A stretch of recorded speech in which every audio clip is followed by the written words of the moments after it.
on finding a few more derivatives and applying the chain rule. The chain rule problem, just because y equals 3 times the sine of 3 times e to the x times the cosine. Well, let's make that 2x minus 1 cosine of 4x.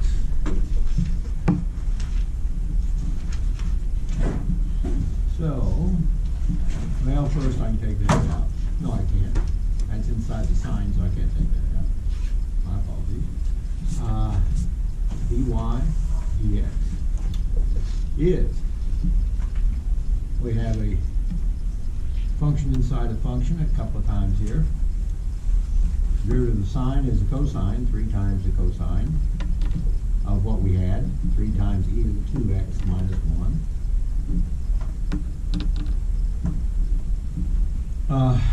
Times the cosine of 4 times x. Now we take derivative of what's inside, and what's inside is our product, but it too is a chain rule situation. So when we have an exponential, we get the exponential back times the derivative of that exponent times the second factor plus the first factor, 3 times e to the 2x minus 1 times derivative of the second factor. Derivative of cosine is minus the sine of the 4x, and all that times 4. That's the back.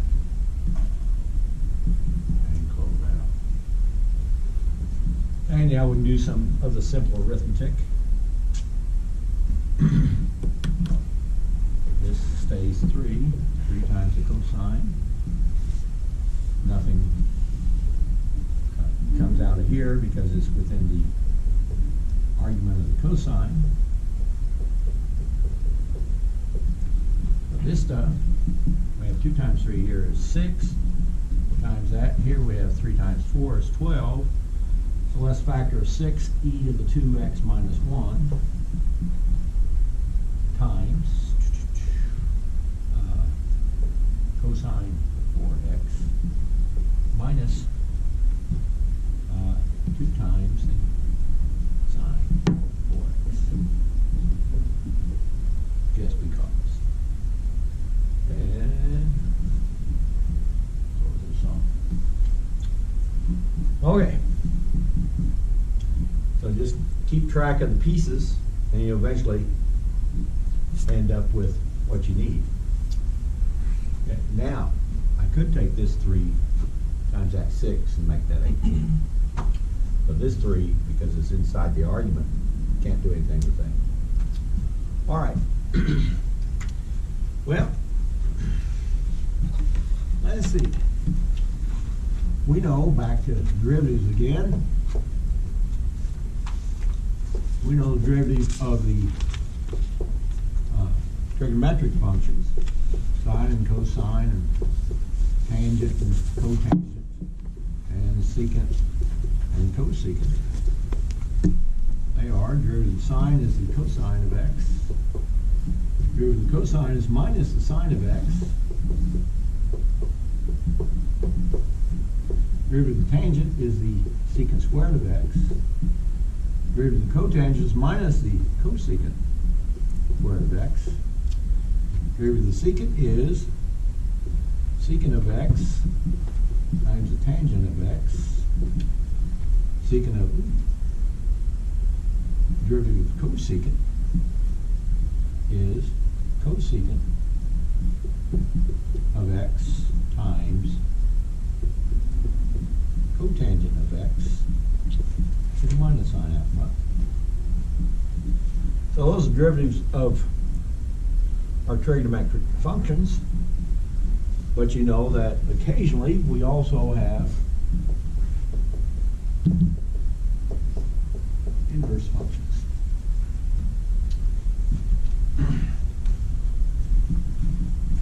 Well, how do we go about finding the derivative of the inverse of the sine of x?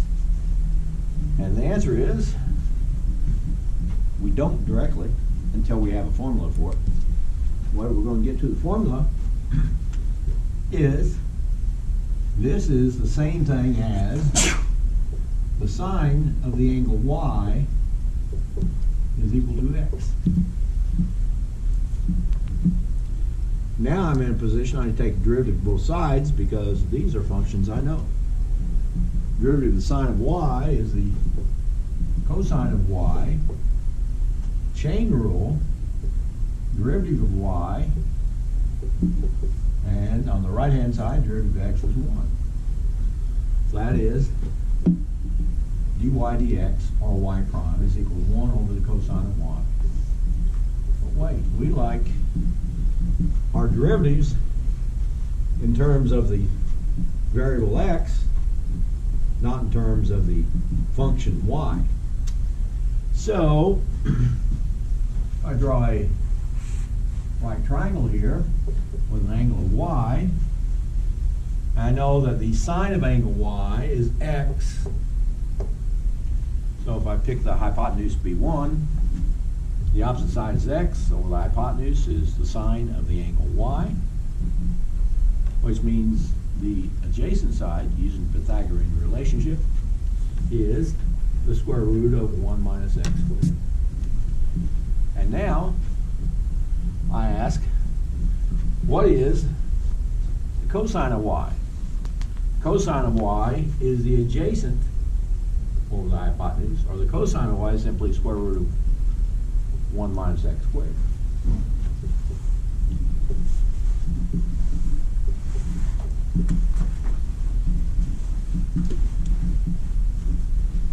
So that gives us another one. Continuing that same path, if I have y is equal to the inverse cosine of x, rewrite this as the cosine of y is equal to x. Take derivative of these. I have minus the sine of y equal 1, or minus sine of y dy dx equal 1. Divide by negative sine x, or negative sine y, and I get the derivative dy dx is equal to negative 1 over the sine of y. So we play the same game again. And up here, given angle y, hypotenuse 1, adjacent x, the cosine is x over 1, or simply x, and the sine is the Pythagorean relationship, 1 minus x squared. So if I replace the sine with 1 minus x squared, this is minus 1 over the square root of 1 minus x squared. So far, so good. Now let's look at the tangent.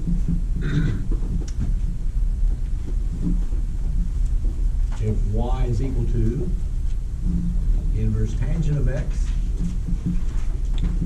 again, write this in the other form, the tangent of y equal to x.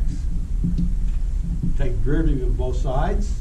Derivative of the tangent is the secant squared of x, secant squared of y dy dx equal 1. Divide both sides by secant squared, and dy dx equals 1 over secant squared of y. Let's go to a triangle again. This is my angle y. If the opposite side is x and the adjacent side is 1, the tangent of y is equal to x, or the arctangent of x is equal to y. So that makes the hypotenuse 1 plus x square root of 1 plus x squared. And the secant is a hypotenuse over the adjacent. So the secant squared is that radical squared over that we want to be circle of it. So that is 1 over 1 plus x squared. So for the three functions shown on your calculator, inverse sine, inverse cosine, and inverse tangent, we now can add to our list of derivatives.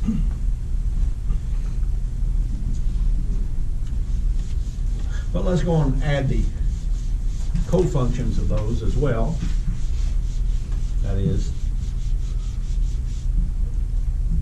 the inverse cotangent, inverse secant, and inverse cosecant using the same strategy. So first with cotangent, y is equal to inverse cotangent of x. Same thing as saying the cotangent of y is equal to x. Take derivative of both sides, minus cosecant squared of x, minus cosecant squared of y, dy dx equals 1. Divide by the coefficient of the derivative. Dy dx is equal to negative 1 over cosecant squared of y. Again, construct a triangle, angle y. The cotangent is the adjacent over the opposite. But we pick x and 1, then the cotangent of y is x, and the inverse cotangent of x is the angle y. And again, that makes the hypotenuse 1 plus square root of 1 plus x squared. And substitute. Now, what do we have for cosecant? Cosecant is hypotenuse over opposite. So this comes out, when all is said and done, minus 1 over 1 plus x squared. I'm sorry, 1 minus x squared. This is, no, did I make a mistake over here?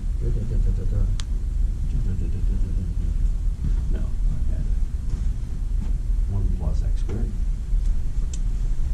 1 plus x squared. Okay, and let's do the secant. If I have the inverse secant of y equals x, that is, I'm sorry, y equals inverse secant of x, means that the secant of y is equal to x. Derivative of the secant of y times the tangent of y, dy dx equals 1. Divide by these quantities, I have dy dx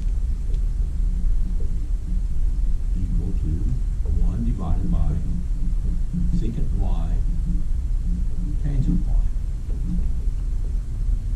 So we construct a triangle again. The secant of y, here's my angle, is x. That is the hypotenuse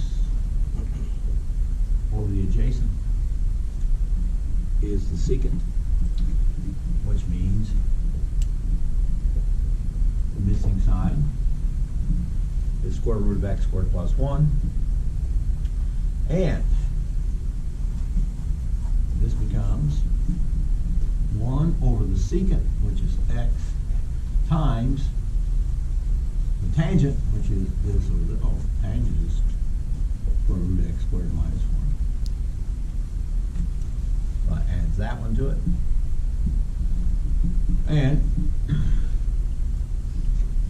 we can do the same thing with cosecant y equals cosecant inverse of x, which implies cosecant of y is equal to x. Take the derivative of both sides here, we get minus cosecant y, cotangent y, dy dx equal to 1. Divide by this coefficient of the derivative, and we have dy dx equal to minus 1 over cosecant y cotangent y. And again, draw our triangle. This time we have the cosecant y is equal to x, and the cosecant is a hypotenuse over the opposite, which means the other leg is square root x squared minus 1. And we fill those values in accordingly, and we get negative 1 over x times the square root of x squared minus 1. So we add a few more functions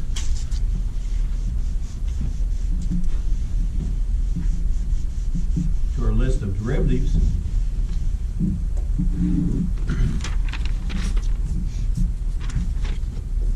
F inverse, F prime.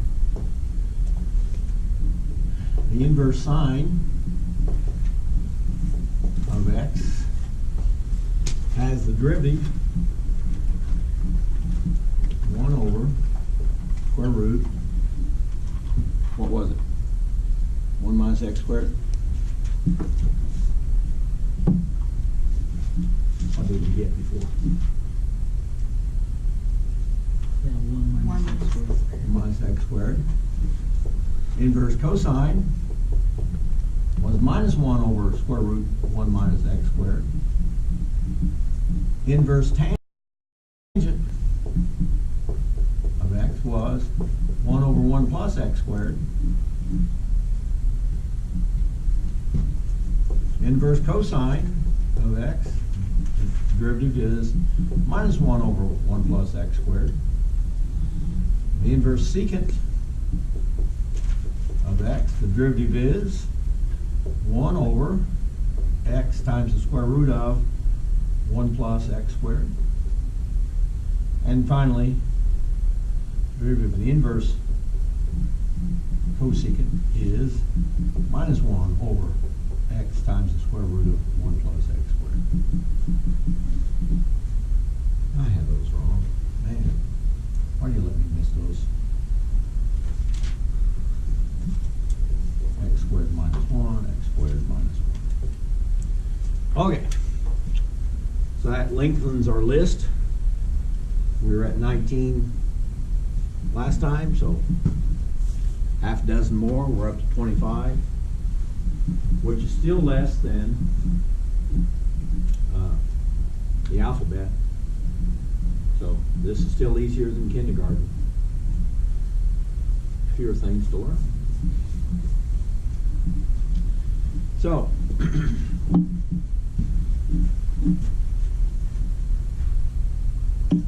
let us see.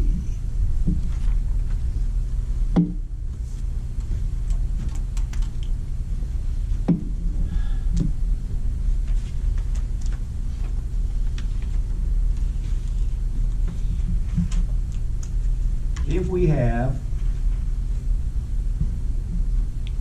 a wheel in some radius, or a circle of some radius,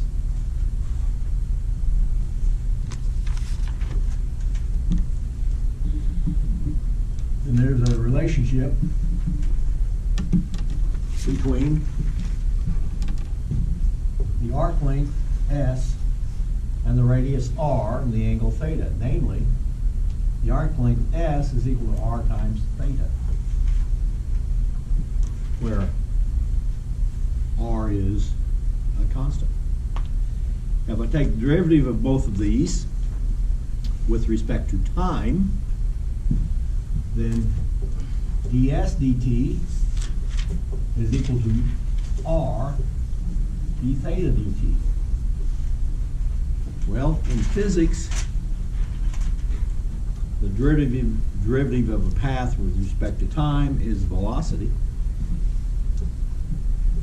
and derivative of an angle with respect to time is angular velocity, which is abbreviated with an omega. So I'll write this omega r.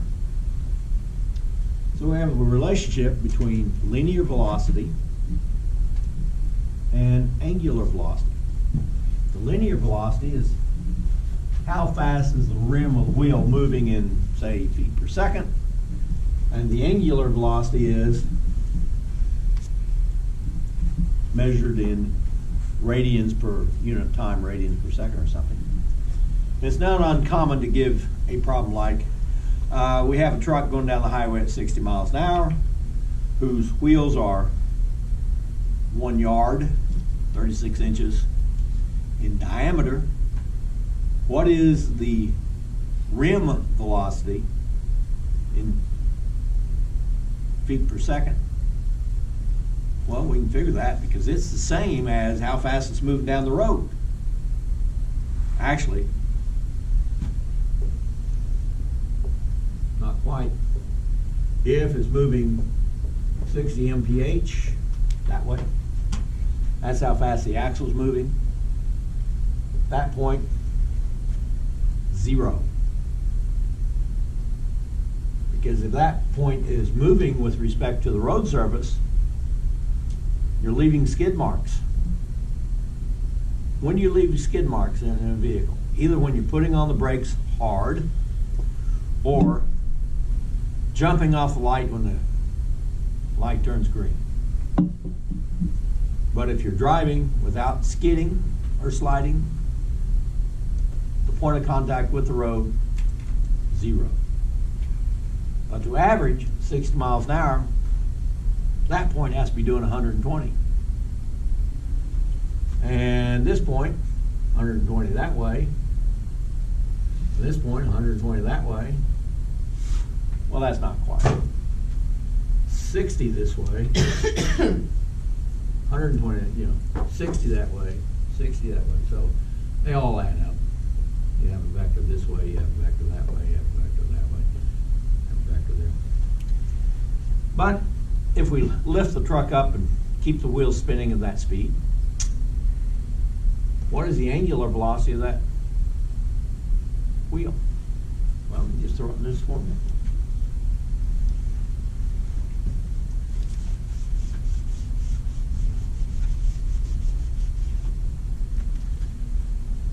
Let's see.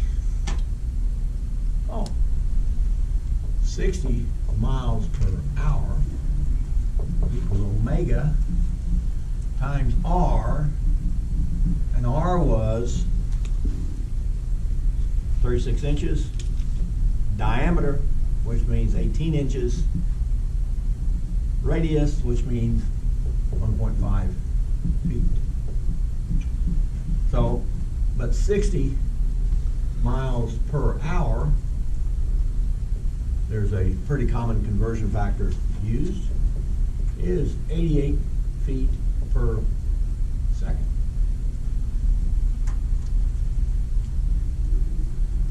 So,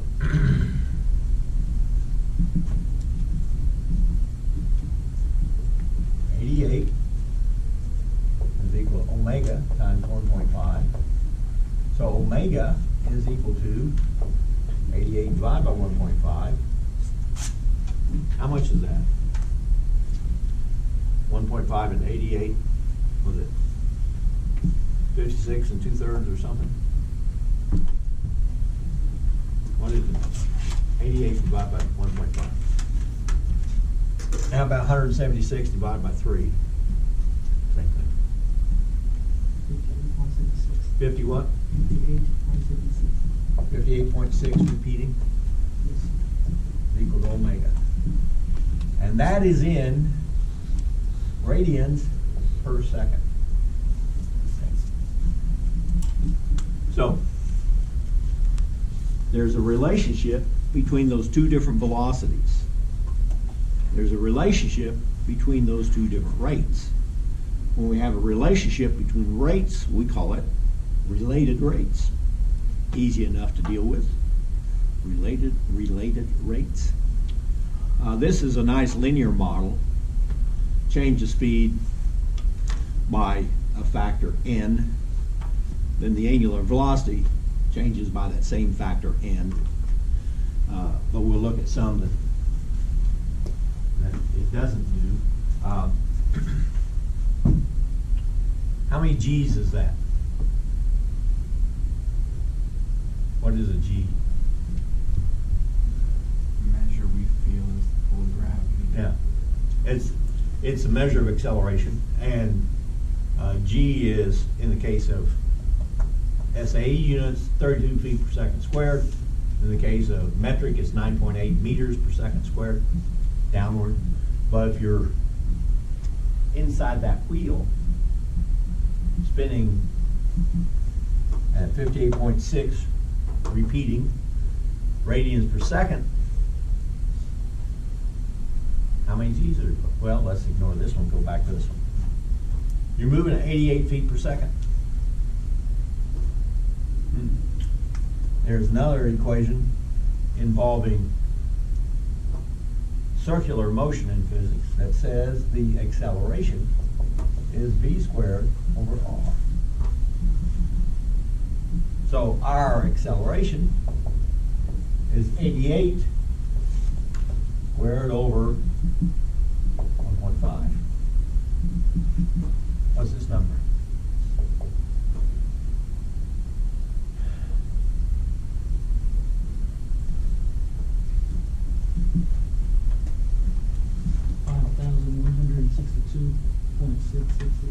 $5,162.6 repeating. Yep. And to find out how many G's it is,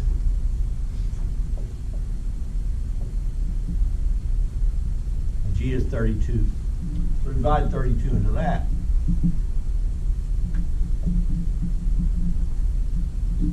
$161.3 repeating. 161.3 G's. Just in commenting, tires are incredibly strong because if a human pulls, depending on the human of course, it may be quite a bit less, but you know, a well-trained Air Force pilot can pull 7 or 8 G's for a short time. You pull 7 or 8 G's in an extended turn, you have a risk of passing out, which is not good if you happen to be in a dogfight. So the human element in dogfights is aircraft are more maneuverable than the pilots can stand. But what would 161 G's do to you? Crush you. Yeah. In 1954, I want to say it's 1954, they strapped a volunteer onto a sled on a 5-mile track out in the New Mexico desert. And that sled was strapped to a rocket, basically. And they say, "You ready?" "Yeah, I'm ready." "Okay." Fired that rocket off. He sustained 19 G's and survived. He was in a coma for 3 days. He is blind for almost 2 weeks, but eventually he fully recovered. And that's 19 G's. Round it off to 20, divide it into 160. That'd be 8 times more G's than anyone has ever survived.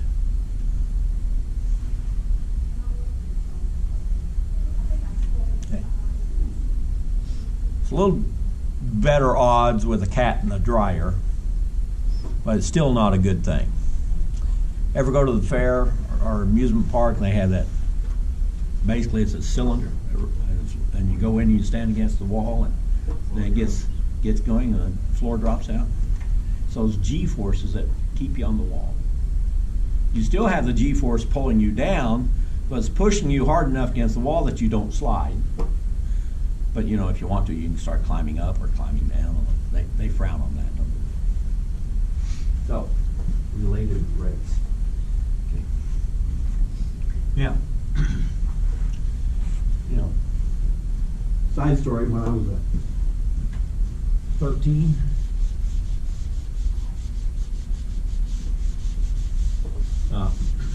somewhere my dad came up with a teeter-totter. Wasn't nothing wrong with the teeter-totter, but this teeter-totter was a little bit special. It was also a merry-go-round. So you could teeter or you could rotate. Or you could do both.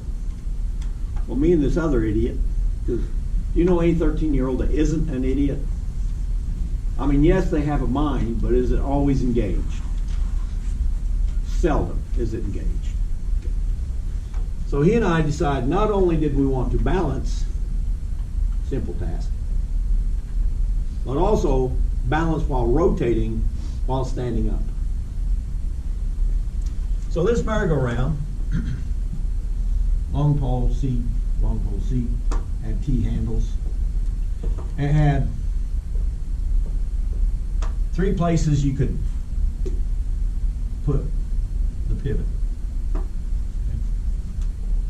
Now, since he was heavier than I was, I'm out here on the long end, he's on the shorter end in order to balance. But even that wasn't enough. Because when I was 13 years old, I was about 70 pounds. I was not one of the big guys. And he was actually a little guy too, but 3 years older than me, so he's 110 pounds or so. So even with this, we weren't able to balance. So we go get 2 10-pound barbell weights, put it on the T-handle. So with the barbell weights and the off-centered suspension point, we can now balance. Okay. So we knew we couldn't do this fast. So we got rotating slowly. And I stood up, because I was the more foolish of the two, probably. I shouldn't say that. Because the guy I'm talking about, in his youth, he broke his arms 7 times. Twice both, and 3 singles. And knocked out his 4 front teeth when his front wheel fell off his bicycle and he hit the teeth. This should have told, you know, but you're 13, what do you know? So I stood up, but when he was trying to stand up, it caused this thing to rattle a little, so I came off. I landed down here in the grass on my hands and knees. Now, all you good physics people, what is going to happen now? If a significant weight, 70 pounds, is removed from this end, what happens to this end? And if this end goes this way, what happens to this end? Got to go the other way. And because it's a longer radius, it'll go up higher and faster. Well, what do you think those weights did?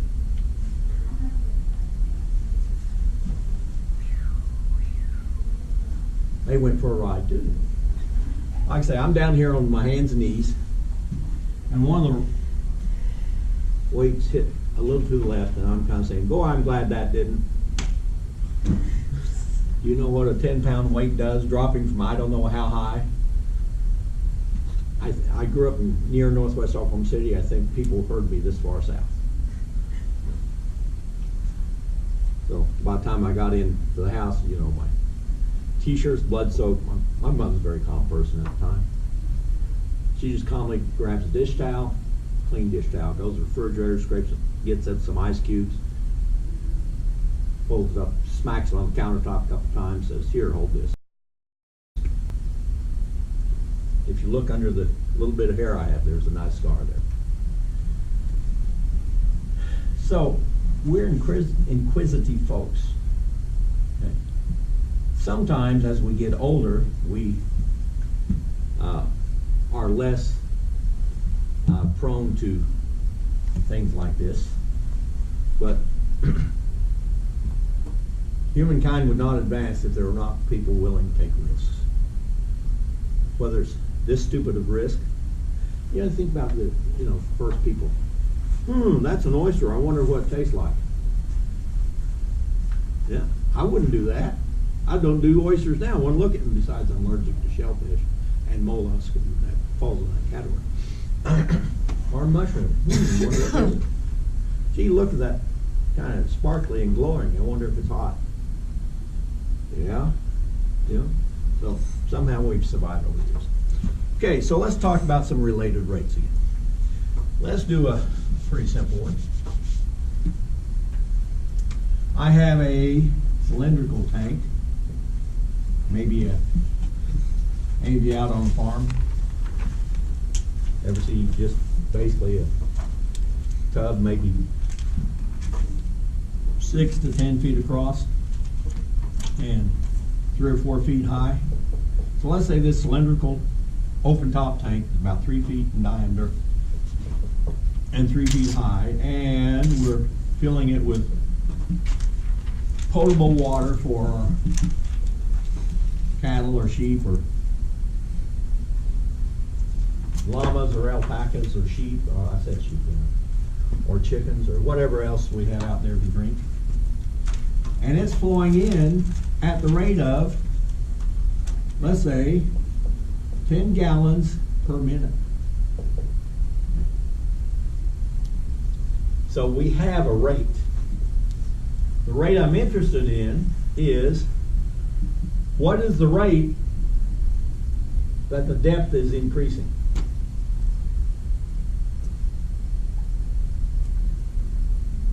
What is the rate that the depth is increasing?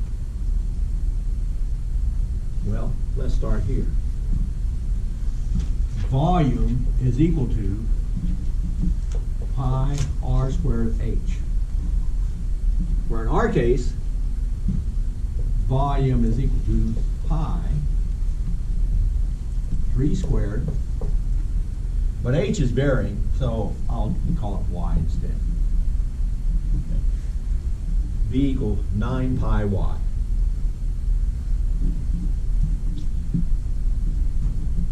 So if I take the derivative of both of these, dv dt is equal to 9 pi dy dt.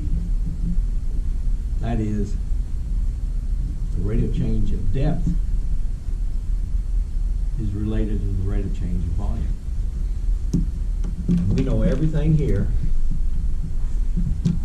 except dy dt, because we know dv dt was given 10 gallons per minute is equal to 9 pi times dy dt. Now, we do have one issue. To ask you to solve this issue. Certainly someone has the resources within their graphs, their cell phones, or TI 83 or 84 calculator or something like that. But how many cubic feet per gallon or how many gallons per cubic foot? Someone find that. Because we want to change this to cubic feet per minute. Because this is already measured in square feet times feet per minute. Someone come up with that yet?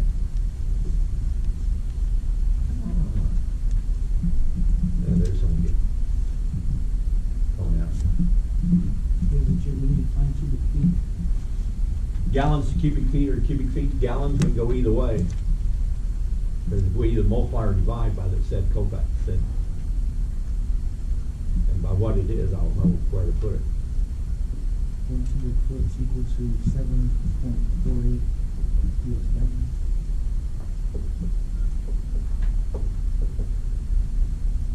Okay. So, 10 gallons per minute times 1 cubic foot per 7.48 gallons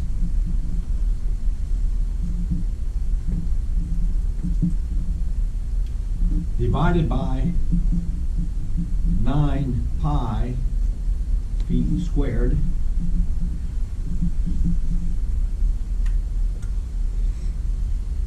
equal dy dt.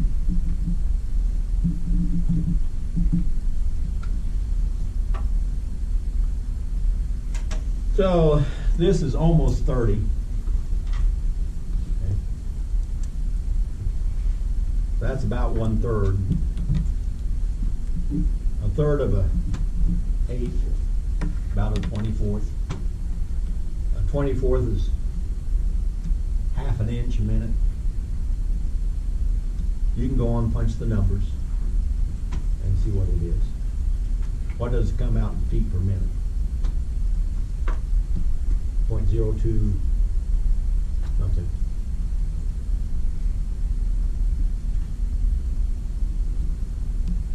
Ten divided by 7.48 divided by 9 divided by pi. What do we get? You can divide by 9 pi. Yeah, you can divide by 9 pi if you put the 9 pi in parentheses. If you don't put the 9 pi in parentheses, it divides by 9 and then multiplies by pi.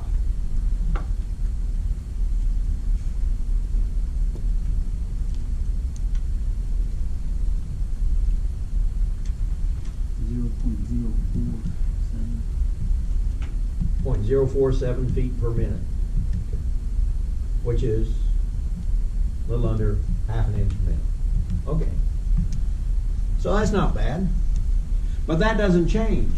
As long as the flow remains this, and this is cylindrical, the cross section here is the same. So it's not a real exciting problem. Let's change the problem just slightly. Let's say that instead of a cylindrical tank, we're filling a conical tank.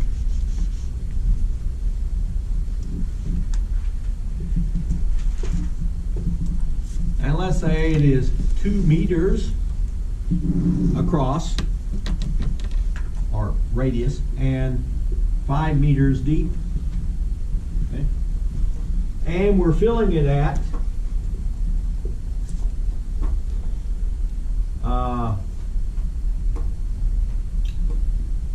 3 liters per second.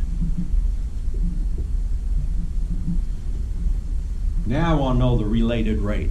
I want to know how fast is this rising when it's already 3 feet deep. How fast is that rising when it's already 3 feet deep? Not 3 feet, I'm sorry, 3 meters. I want to be consistent with my units. Metric system's so much easier to work with. But again, we have a relationship to how much water is in here based upon the shape of the cylinder. We know that the radius compared to the depth is a ratio of 2 to 5. The radius compared to the depth is 2 to 5. So in particular, the radius at this time is 6/5 meter.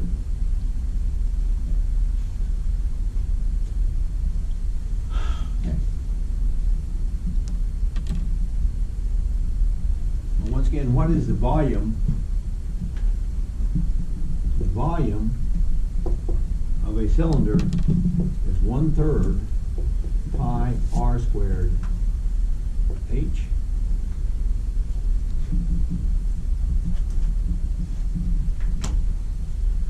And in our case, we know r at this particular time. But as far as taking the derivative, this is my variable. Let's solve for r in terms of h.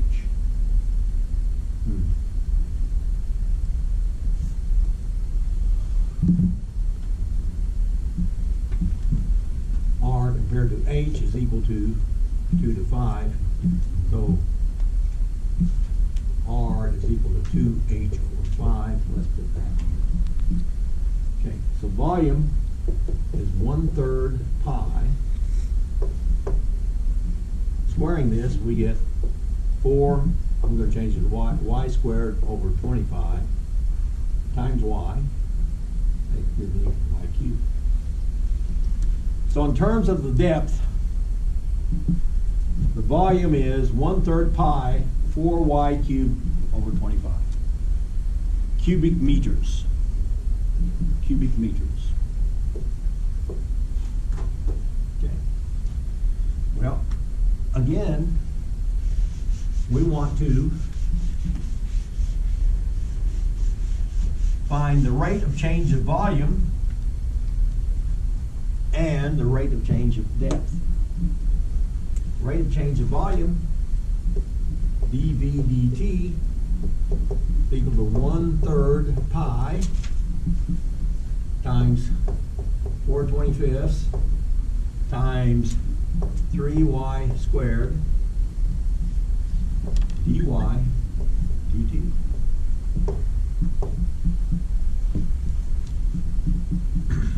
Three's divided, and we have 4 pi over 25 y squared dy dt. We know this is constant. I said it's filling up at the rate of 3 liters per second. If it's filling up at the rate of 3 liters per second, how many cubic meters per second is it filling up? Well, we're back to this conversion thing. But here, I'm not going to ask you to look it up. We'll just think it out. Because a liter is 1 decimeter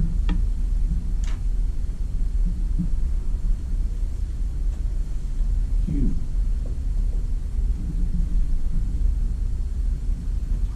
And a decimeter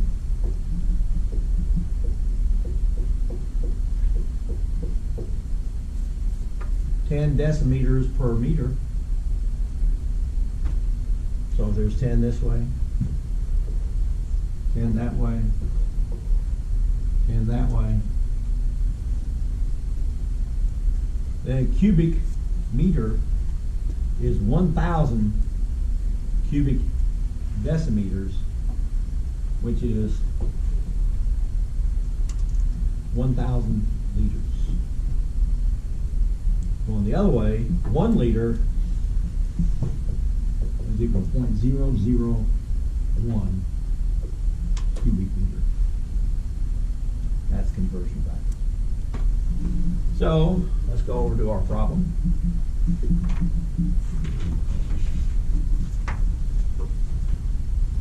And put that value in here, 0.001 cubic meter per second is equal to 4 pi over 25 y squared dy dt. Divide both sides by this. I have 0.025 over 4 pi y squared.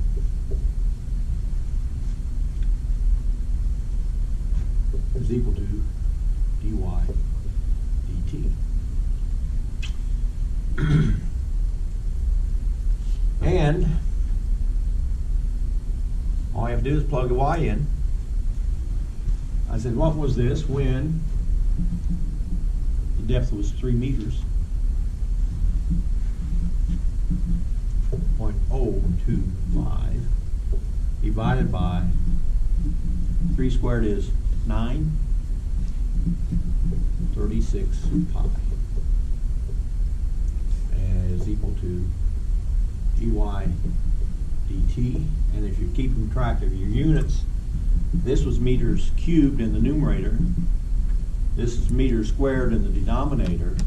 Well, actually, it's meters cubed per second. Divided by meters squared will come out meters per second.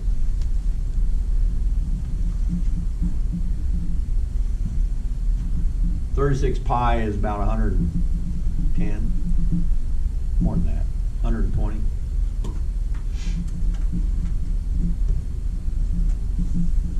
So that kicks it back a couple more places. What do you end up with when you punch it in your calculator? 0.025 divided by 36 pi.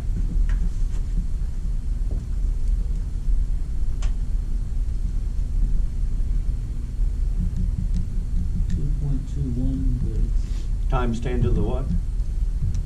What's that? Does it? But it has an e after it. Yeah, E made 4.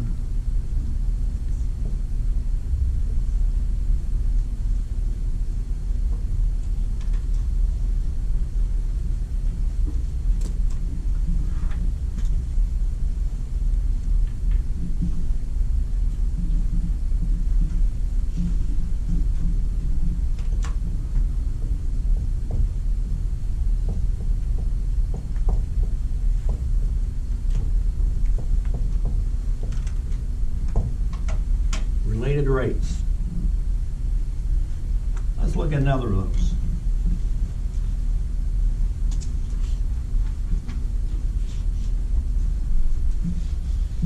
I want to say it's number 23 or number 27 in that exercise set. It's the one that says we have a ladder 13 feet long that unfortunately is sliding down the wall, so that the base of the ladder is moving 5 feet per second away from the wall, and it wants to know, 13-foot ladder, that when it's 5 feet up the wall and 12 feet out from the wall, how fast is it descending?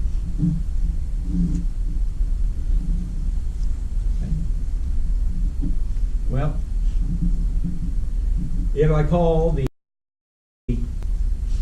X position, or the horizontal position X, what a novel idea. Horizontal is X, and the vertical position Y. And what's the relationship between X and Y in this right triangle? Right triangle, Pythagorean theorem. X squared plus Y squared equals 169. Okay. And how are X and Y changing with respect to time? Well, let's take the derivative of that with respect to time and see how they're changing.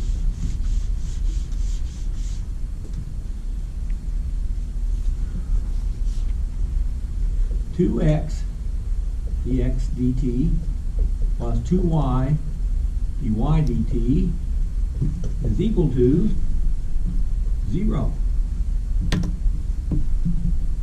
Now I want to relate, I want to find dy dt in terms of everything else. Dy dt is equal to minus x over y dx dt.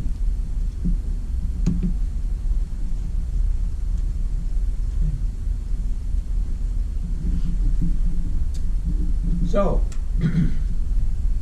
when x is 12 and y is 5, it's not so bad. dy dt is equal to negative 12 fifths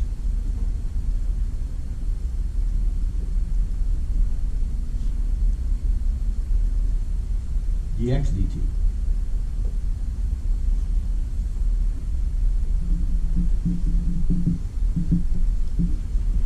Because we're given that dx dt is 5.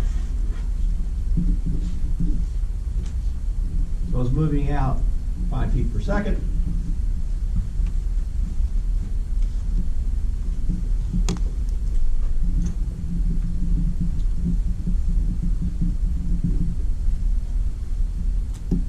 So when this is moving out 5 feet per second, this is coming down at 12 feet per second. Okay. Interesting thing. Let's change x to 12.99.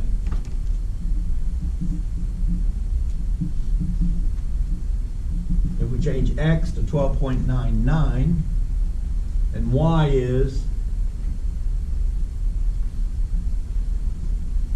Pythagorean relationship. So let's do that. Okay.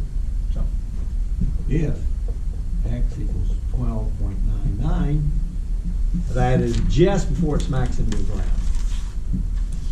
Then y is equal to square root of 169 minus 12.99 squared. What's that value out to a few places?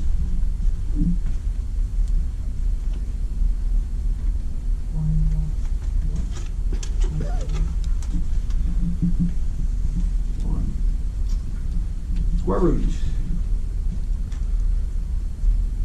169 minus 12.99 close.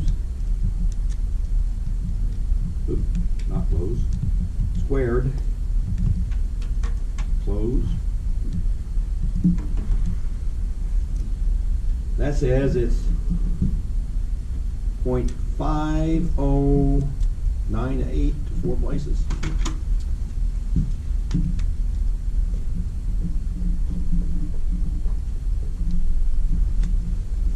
So it's still about 6 inches high. But what is its velocity at that point? We still have this same formula. dy dt is equal to negative 12.99 divided by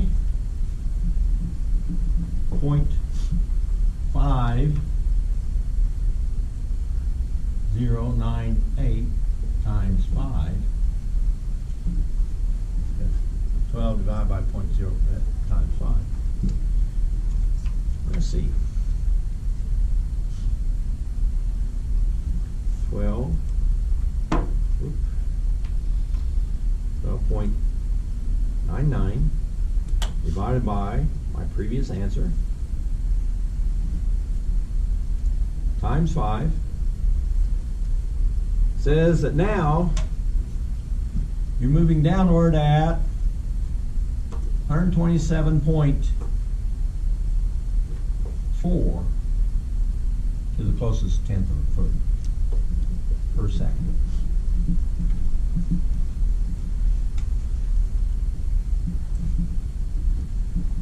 That's almost 90 miles an hour. Now think about it. If you fell from 13 feet at 32 feet per second squared,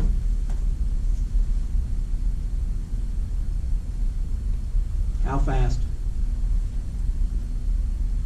would you be going? And the answer is not almost 90 feet per second, or almost not 127 feet per second. There's a formula from physics. V squared equals 2AS, where either the starting or ending position is 0.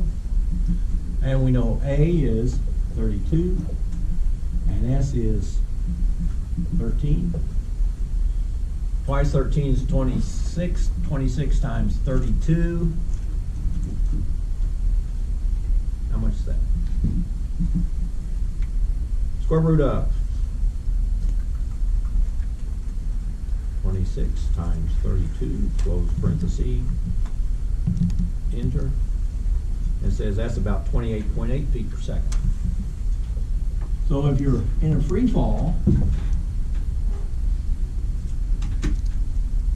you'd only be falling at 28.8 feet per second. But this says the ladder is moving downward at 127.4, almost 4.5 times as fast. That ain't gonna happen. If you actually track this sliding down, there's a point there where it's coming down the wall, but the physics of it says that this is not going to accelerate faster than gravity. But if this is still moving out, then what must happen is that the tip of that ladder must move off the wall. You may continue on down, and your speed will be less than 30 feet per second. But the ladder will end up out here someplace. It'll actually pull away from the wall. Because if you rode it all the way down to zero, as it approaches zero, the downward velocity of the end of that ladder, according to this model, would be approaching positive infinity. Which brings us to a point that says, wait a minute, this is a bogus problem. No, it's not.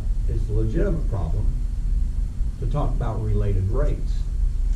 And also point out that there's a mathematician whose last name was Box. I don't remember his first name.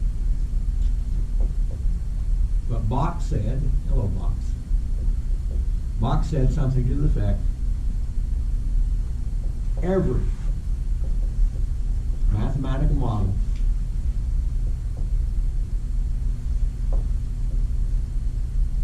is in error, comma, but some are useful. For instance, length times width gives the area of this table top. Formula says exact. A equals L times W. But can I measure the top exactly? Can I measure the width exactly? No and no. So I cannot find the area exactly. I can find it to a reasonably high enough precision that it's useful, but I cannot find it exactly. And if I measure this table, does it have the same area as this table? They're designed the same. And the answer is not likely, because of variations in the manufacturing process. So, this model is useful, and to a certain extent, when it first starts sliding up here, then if this is a constant slide at the base, this will be increasing the velocity downward, and we can model it, but after it gets so far down, it's exceeding what it would go if you just let it fall over. So it must pull away from the wall. So, interesting. What's falling straight down? Well, it's also sliding outward, which gives it a horizontal velocity. Okay, let's do another related rate problem in, while I'm thinking about it, let's do this today, please. So this is in section 3.10.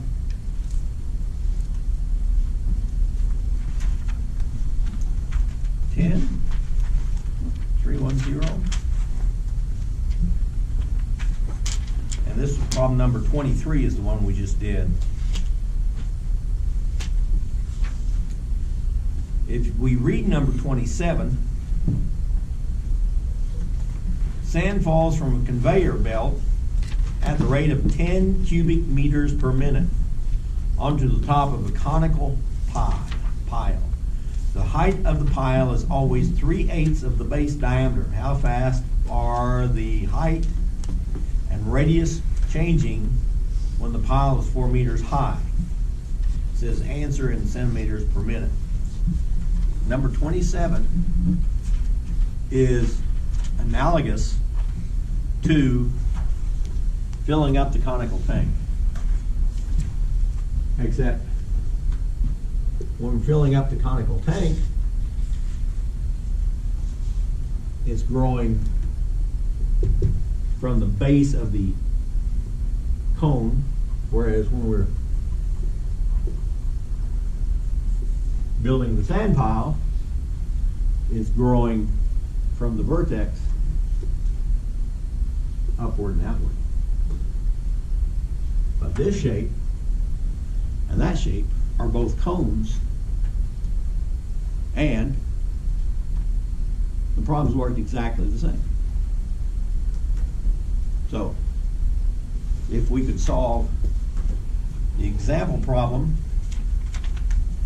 we didn't do the example problem, but let's get back here a little ways. Yeah, on page 191,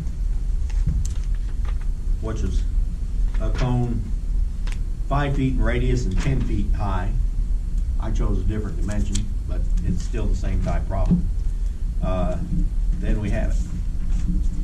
Okay, here's one that I did not do this morning. I meant to and just forgot about it. And it's an interesting problem, because again too, I want to say, hey, it's a good model, but it also fails, and we'll see why. The idea is that out here on a spit of land, you have a lighthouse, and along the coastline, you have built a wall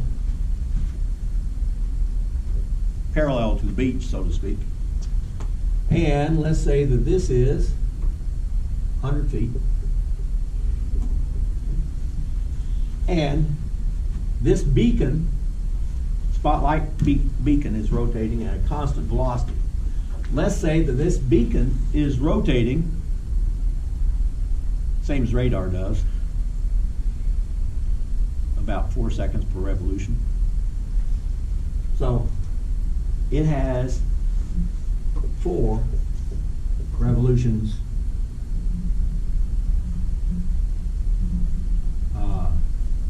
now let's say 15 revolutions per minute,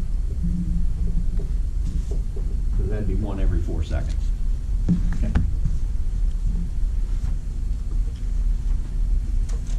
The question is, we have a rate of rotation here. I want to know, it's a spot beam, I want to know how fast is that spot beam traversing along the seawall when the angle here is some theta. So what's the relationship between the rotational velocity of the beacon and the rate that this spot is moving along the wall? Again, this 100 feet, so how far is this? Based on theta. If we call this x, x compared to 100 is equal to tangent of theta. So x is 100 times the tangent of theta. When theta is 0, it's at position 0. When theta is 45, it's 100 feet down the way. When theta is 60 degrees, it's 172 feet and change. 173.2 feet and change. But how fast is it moving? Well,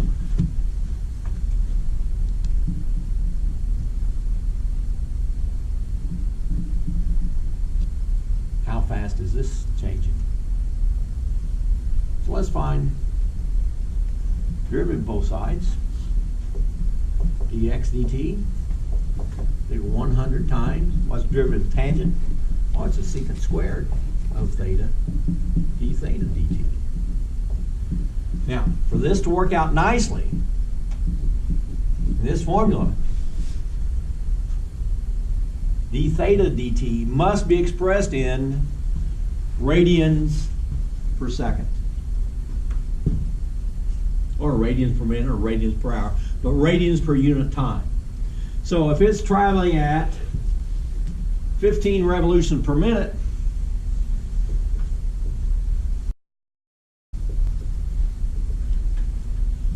times 2 pi radians per revolution. So now we're up to this is 30 pi radians per minute.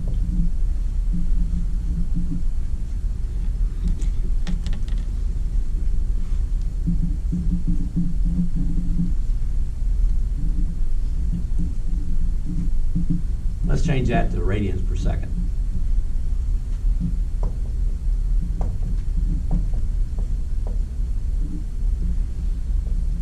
Oop, yep.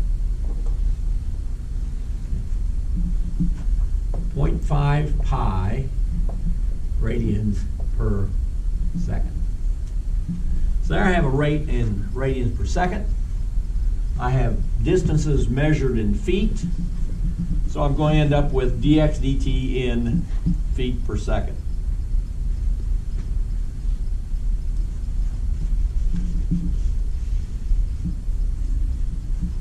So we have dx dt is equal to 100 times secant squared of theta measured in radians times 0.5 pi radians per second. Like this over here, we get dx dt equals 50 pi secant squared theta. Now all we have to do is pick values of theta. So at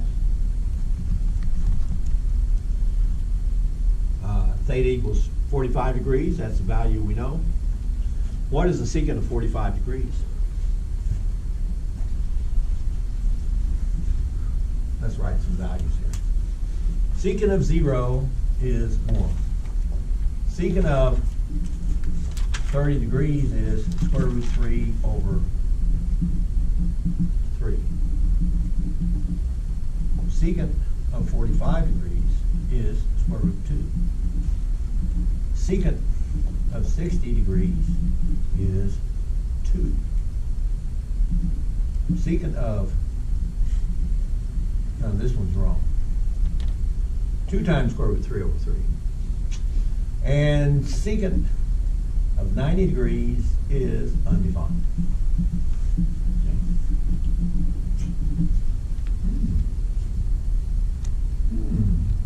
Interesting. Okay. We'll come back to this. So at 45 degrees, secant of square root 2, what's secant squared? 2. So at 45 degrees,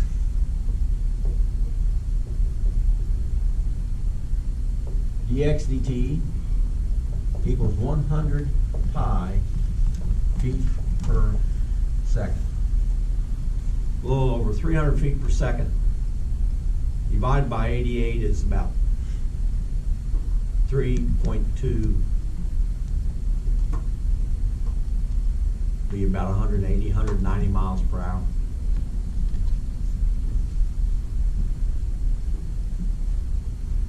But there's an angle in here that says that if we go far enough down the wall, that beam is moving along the wall at the speed of light. If you rotate any more, then the beam of light will be moving down the wall at faster than the speed of light. Now, what did you learn in basic physics about speed limits? Light's the cosmic speed limit. Speed of light is 186,000. 186,000 miles per second, 300,000 meters, 300,000 kilometers per second, and nothing exceeds that. Well, almost. But basically nothing exceeds that. So how can, like the ladder situation, how can that beam on that wall exceed the speed of light? The model's imperfect.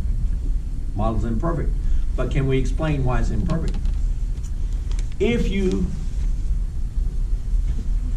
take an ordinary yard sprinkler,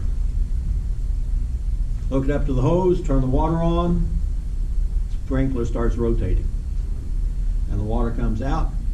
And as you observe that, what is the water doing? Looks like It's it bends. it's bending. Okay. Now it doesn't really bend. A drop of water that's come out of the spout will continue in the direction it came out.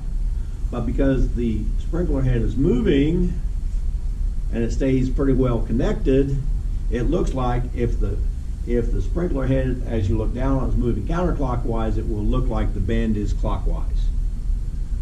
Wait, that's the same as Coriolis on the Earth. In the northern hemisphere, looking down from the North Pole, the Earth rotates counterclockwise, and winds have a natural tendency to turn right. So coming off a high pressure area, they turn and go in a clockwise direction. Coming into a low pressure area, they turn and go in a counterclockwise direction. So the light along the wall is analogous to water in a sprinkler, is analogous to wind flowing across the surface of the earth, because it all has to do with rotation bodies. So, in fact, position of this spot is not directly in line with the rotation. By the time the light that's there gets here, this has rotated a little.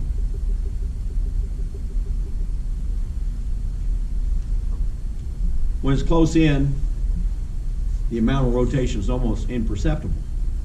But when you get out to the point, wherever that might be, way out here someplace, then basically what you end up with is a spot moving essentially close to the speed of light, separated by another spot, the one before, 4 seconds before. So these spots of light will be about 4 seconds apart as they go zipping along the wall, and will never exceed the speed of light because of the curvature. Kind of interesting. Anybody know the wind speeds in the Great Red Spot in Jupiter? Talking about violent storm. Wind speeds in that little storm on Jupiter that's been going for 400 years that we know is around 500 miles an hour. What's top speed in hurricanes? 200. Yeah, that's way up category 5. Yeah. So our worst hurricane is nothing compared to the red spot on Jupiter. So you don't want to build a house there, by the way. Several reasons that Jupiter is not habitable. Now some of its moons may be, but Jupiter itself, no. Okay. So related rates is an interesting topic, and again, in most cases it applies very nicely because realistically, this seawall does not extend forever. And in most cases, the model of the seawall, maybe it goes down, even if it went down a mile, 5,000 feet, which is 50 times that. That still is a reasonable angle, and it would be difficult to measure the time difference between when this is pointed at that point 5 miles down and when the light emitted from there actually strikes that point 5 miles down. Yet, there would be a slight difference in that, how far the light had rotated beyond that point. Okay. I like related rates. They're so much fun, and they apply to so many things. Talk about a grain of salt dissolving. How quickly is the volume changing as a grain of salt dissolves? Because how fast it dissolves is based upon surface area. So basically, it's a constant rate as it dimensions decreased, but the amount of salt that's disappearing decreases with the size of the cube. So you have a big salt block, toss it into fresh water, and it starts dissolving into the water. The rate it laterally dissolves doesn't change, but the rate that the salt is disappearing decreases over time.